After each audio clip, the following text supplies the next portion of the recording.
You're listening to EBS FM Morning Special. That was the Beach Boys with Kokomo.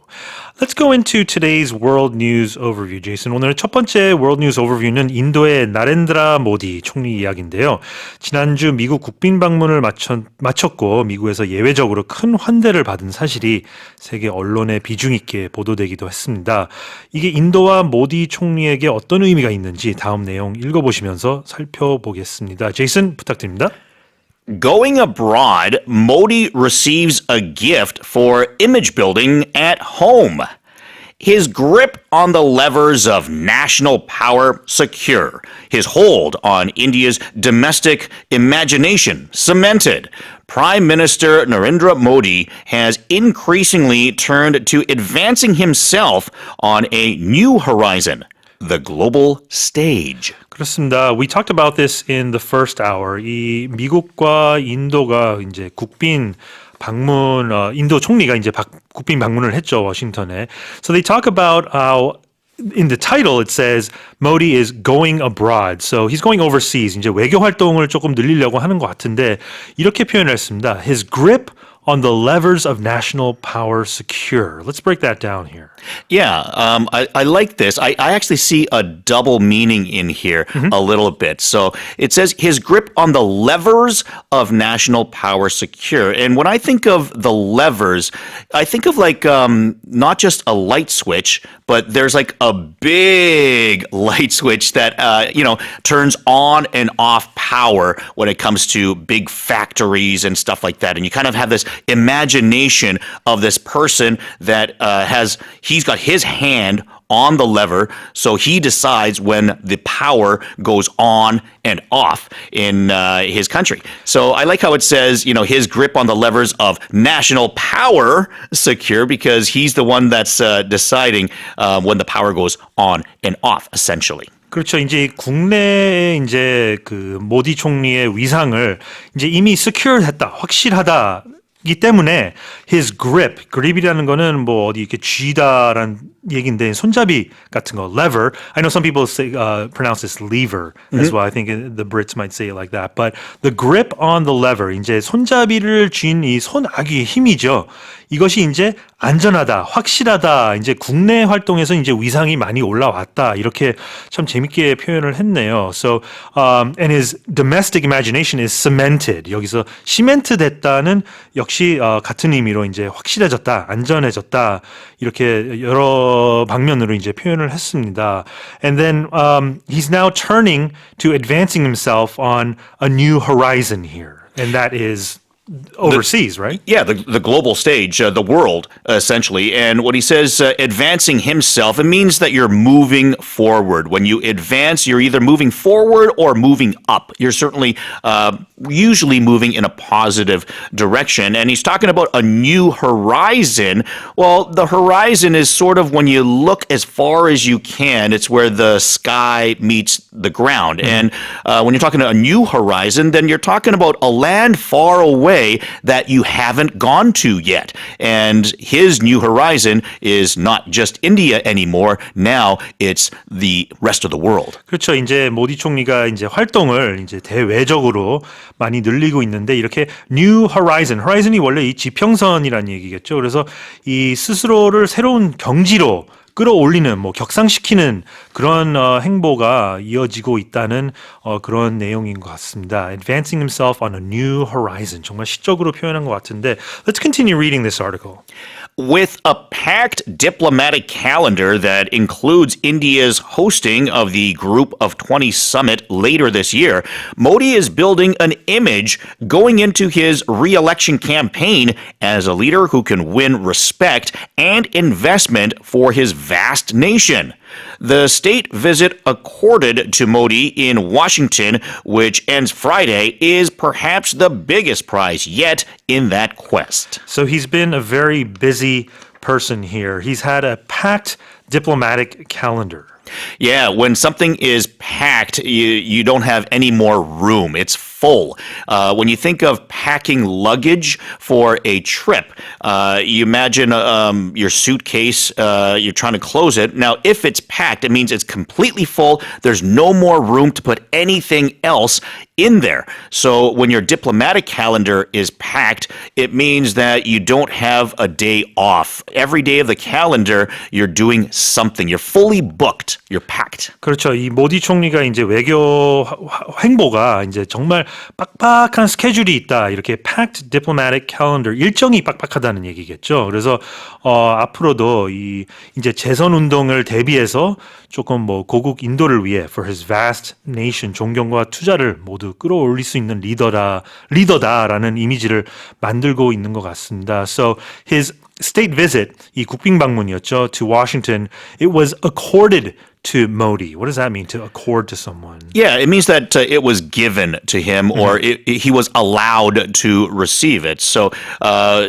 everybody wants to go and have a summit with the American president at some point of their career if you're a diplomatic leader. And certainly Modi was able to receive that from the United States. So he was accorded that. He was granted it. It was given to him. His request was given a positive result.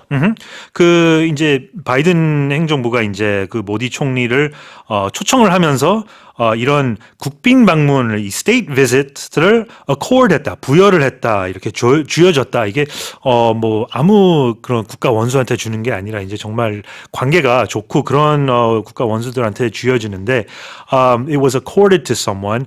And then here's our morning DIY. This next expression, because Modi has been so busy with his he's had many overseas kind of appointments, schedules, I guess you could say. The G20's coming up. 앞으로 이제 G20 회담도 인도에서 펼쳐질 텐데 his biggest prize yet in this quest. How do we break this down here? Yeah, so it means that, first off, when you say biggest prize yet, it means that he's received other prizes before. 그렇죠. He's had positive results before. But among those, then, this is the big one that he's received. So let's say he's done 5 things in the past, and the first 4 were like good things in there, like a 7 out of 10, an 8 out of 10, another 7 out of 10, and an 8 out of 10. But now this is like a 10 out of 10. This is like, whoa, he got that. That's his biggest prize yet. It's something that it really trumps everything else that he's done so far. So it makes it sound like this is the epitome, or this is kind of the pinnacle of all his sort of diplomatic efforts. Getting this invitation from the U.S. to on a state visit to speak with the U.S. president. That's kind of the epitome, like I said. Right? Absolutely. It's the biggest thing that he's done up until now. But when we add the yet to it, the one thing that does create is it means that there could be more to come. And you'd almost hope for that. You want, people to succeed and people to do good things. So when you say the biggest prize yet, it means so far in his career, but it doesn't mean that this will be the best thing he's ever done at the end of his career. Ideally, you hope that someone will just continue on that trajectory. Exactly. So the biggest prize yet. 지금까지 받아온 것 중 최고의 상, 뭐 성과라고 할 수 있겠죠. 여기서는 이제 yet가 이제 현재까지로는 이제까지, 지금까지라는 뜻이고, you can actually add an ever in there. The biggest ever prize yet as well, to give it more reinforcement. And that's exactly what our morning DIY sentence is, right? We have a couple coming in here. 남상진요. 지금까지 어려움을 뒤로하고 시리아 난민촌에 드디어 구호의 손길이 도착했다는 소식입니다. 그런데 이번 구호품 수송도 쉽지는 않았다고 하는데요. 자세한 내용 지금부터 들어보도록 하겠습니다. With a hand from the U.S. military, aid finally reaches a Syrian camp. Over the course of Syria's long war, a remote desert camp for thousands of displaced people grew in the shadow of a U.S. military base, just out of the reach of Syrian government forces. The Rukban camp ended up almost cut off from aid. Yeah, so this civil war that's happening in Syria, it's going on from a long time. But if you look at the title here, with a hand from the U.S. military, 이 미군으로부터 손을 받았다? 이게 무슨 의미죠? Yeah, when you receive a hand, then you're gaining help. Imagine if you're trying to go up onto a higher block and someone's already on that higher block. They might put their hand down to help lift you up to where they are. So you're offering a helping hand. You're offering someone some aid. And it says here, with a hand from the U.S. So they're saying that with their help. 그렇죠. 여기서 hand는 이제 도움이라는 뜻인데 you could also say, lend a hand, like you said, offer a hand. It means to help somebody. So it looks like the US military and these aid groups, 이 구호단체들이 이제 시리아의 내전으로 인한 displaced people, 이 난민들에게 이런 구호 물품을 보낼 수 있었는데 because these displaced people, they grew in the shadow of a U.S. military base. What does that mean? Yeah, when you're in the shadow of something, it means that you're usually either neglected or perhaps unnoticed. You think of someone that's being overshadowed by someone else. Like I could say that I grew up in the shadow of my older brother. My older brother was 3 years older than me. He was a very good athlete. He was a very good student. So I'm trying to live up to his expectations and, do at least as well as him. But it's very difficult because he's receiving so much attention for being smart and being athletic. So it makes it a little bit more difficult and easy to be unnoticed, being the key. Exactly. So it means you're sort of in that person's in line with that person. You're kind of overshadowed, meaning you're not the highlight in that case. So Exactly. 뭐 다른 사람의 그늘에 가려져 있다는 그런 뜻도 있는데 여기서는 사실 I think it's a simpler meaning here. It means that these displaced people grew literally in the shadow of a U.S. military base. So they've been very close by. 이제 그냥 가까이 있다라고 이렇게 해석하면 될 것 같은데 let's continue with this article and see what more detail we can get. One Syrian American aid group worked for years to find a way to ease their plight. In recent days, the group has sent a first wave of critically needed supplies with the help of an obscure United States military provision that lets American aid groups use available space on U.S. military cargo planes to transport humanitarian goods to approved countries. So it says here this aid group, the Syrian American aid group, they were able to send these supplies, much needed supplies, to ease the plight of these displaced people. Plight, P-L-I-G-H-T. 어떤 의미죠, 이건? Yeah, a plight is a difficult or perhaps sometimes dangerous situation. So you're in a bit of a bind. You're in a situation that is basically not good. You're basically in a bad situation is the best way I would put it. And usually it's prolonged for a long time. 역경, 곤경 이런 얘기가 되겠는데요. 이 구호단체가 has sent a first wave of critically needed supplies. 이렇게 wave로 표현해놨는데 왜 이렇게 했을까요? Yeah, when you're talking about a first wave, it could be a second wave or a third wave as well. You're talking about something that comes and then there's a break, and then maybe it comes again at a second wave. So it's not continuously coming every single day, but it's coming in waves, not coming all at once, but in increments. I think we remember the COVID-19 cases, it came in waves. So the first time it was a big one, but as soon as the coronavirus started and it became an international pandemic, one of the first things people said is once things decline, expect there to be a second wave. And sure enough, eventually that second wave did come. It's like the ocean, right?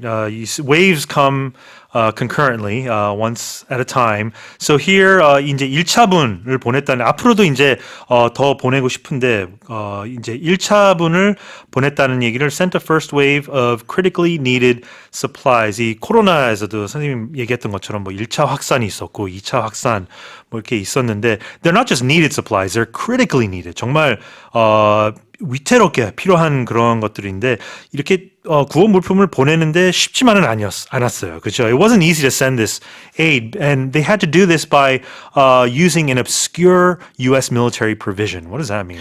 Yeah, so a military provision, a rule, but in this case, we're talking about an obscure one. So an obscure one means that something that people might not all know about. It's something that some people know about it, but not everybody does, or it goes perhaps even unnoticed. And we talk about things like obscure laws or obscure rules in a game. It's something that some people that really have an eye for detail know about, but the vast majority of people probably don't know that specific rule. 그렇죠. 이 미 구호 단체가 이렇게 물품을 보낼 수 있는 계기가 이렇게 미국 관련법상의 애매한 규정을 이용을 해서 이런 조항을 이용해서 이렇게 보낼 수 있다는 내용이었습니다. 더 자세하게 말씀드리면 뭐 이 인도주의적인 물품을 보낼 때 군 화물 수송기의 여유 공간을 좀 이용을 해서 보낼 수 있었다. 그런 기사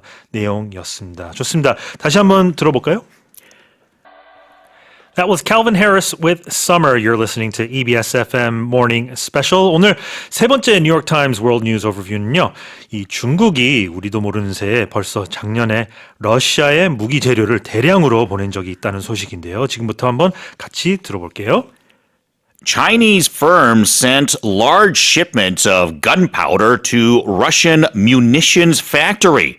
On two separate occasions last year, railroad cars carrying tens of thousands of kilograms of smokeless powder, enough propellant to collectively make at least 80 million rounds of ammunition, rumbled across the China-Russia border. 자, 이 작년에 2회에 걸쳐서 모두에서 collectively 최소 8천만 발의 실탄을 러시아에 제공했다는 뭐 그런 얘기인 것 같은데 it says here large shipments of gunpowder, 화약이죠, to Russian munitions. Munitions, what does that mean? So munitions, we're talking about weapons. And I think what can obviously be confusing is the difference between munitions and ammunition. So ammunition, we're talking bullets and fuses and things that can be used by munitions. So you might have like guns and bombs and missiles could be considered munitions, but ammunition, you're usually thinking bullets and things that are fired sometimes by munitions. This confused me a lot and it continues to confuse me. 이 munition versus ammunition. And I think I finally got it. 이 munition은 이 바로 군수품, 무기, 모든 이렇게 전체적으로 이렇게 봤을 때 munition이라고 할 수 있겠고 이 ammunition은 바로 그 탄약이라는 얘기죠. So it's the actual bullets or the artillery. I guess you could say anything that can be used as a weapon would be a munition. If you watch movies, then sometimes if two people are buddies or soldiers together, you might say one person might say, "I'm out of ammunition." Right. Okay. So he still has his gun, which is a munition, but he's out of the bullets that he puts in his guns, so he's out of ammunition. And this is kind of hard to envision, but we're talking about 80 million rounds of ammunition. 8천만 발의 실탄을 만들 수 있는 이 화약을 러시아에 제공했다는 얘기인데요. Over by railroad car, tens of thousands of kilograms of smokeless powder too. What is that? So smokeless powder is much like gunpowder, except it doesn't give off as much smoke and as much of an explosion. So it's a propellant rather than an explosion. So gunpowder, it's known for being in bombs back in the day and stuff like that. The smokeless powder is basically an upgrade of gunpowder.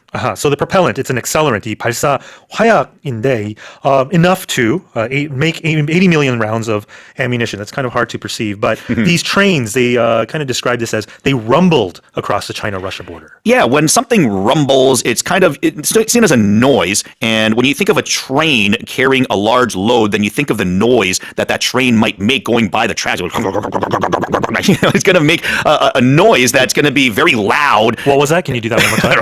Okay, very good. But sometimes, as an example, if I haven't eaten enough in the morning, my stomach might rumble. It'll make that noise. A good one. That's another good example. 이 덜커덕거리면서 이제 가는 거를 그 소리 제이슨 선생님이 정말 잘 연기해 주셨죠. Rumble 이제 아무도 안 까먹을 것 같네요. Okay, so that's what's happening. Let's continue to read on with this story. The powder had been shipped by Poly Technologies, a state-owned Chinese company. Its destination was Barnaul Cartridge Plant, an ammunition factory in central Russia with a history of supplying the Russian government. These previously unreported shipments, which were identified by Import Genius, a U.S.-based trade data aggregator, raise new questions about the role China has played in supporting Russia as it fights to capture Ukrainian territory. And that's the issue here, right? That last sentence, which we'll get to in just a moment. But all these munitions or ammunition, or I should say smokeless powder, was sent by a state-owned Chinese company. What do we mean by state-owned here? State-owned here simply means that it's owned by the country. When we think of how things are owned, things can be privately owned, meaning a person or a private fund owns it. It could be public, like it's listed on the stock market. It could be unowned by anybody. Maybe there's no owner, or it could be state-owned. And state-owned meaning that a country or a government of some sort runs this, and that's what they're saying here is essentially the Chinese country owns this. 그렇죠. 이제 국영기업이죠. State-owned company, as opposed to a privately owned, 뭐 민간 소유, 뭐 civilian-owned 라고 할 수도 있는데 이 국영 운영 기업이 이런 선적을 했다는 내용이고요. This is going unreported, so it's under the radar here, and it was identified by this U.S.-based firm. They're an aggregator. What do they aggregate here? And an aggregator combines information, and they're talking, it's a data aggregator. So you're taking data, you're putting it all together, and you're coming out with an answer. And an aggregate, as an example, we talk about this in golf. Most golf tournaments are played over 3 or 4 days. And after you play those 3 or 4 rounds, you add up all the numbers, the totals of the rounds of each day, and you take the aggregate, the total of that, to determine the winner of the tournament. So you're tallying things up, you're combining and you're calculating. 그렇죠. 이 누적해서 뭐 합산하다라는 얘기인데 우리말로도 이제 요즘 애그리게이터라고 여러 회사의 상품이나 서비스에 대한 정보를 하나하나 모아서 이제 웹사이트에서 제공하는 그런 뭐 인터넷 회사 사이트를 aggregator라고 하고 the issue in this story comes here where China's role in the whole Ukraine conflict has always been in question, how involved they are. So raise new questions. So this information raises new questions about that. Yeah, when you're raising new questions, it's the same as asking new questions, but at the same time,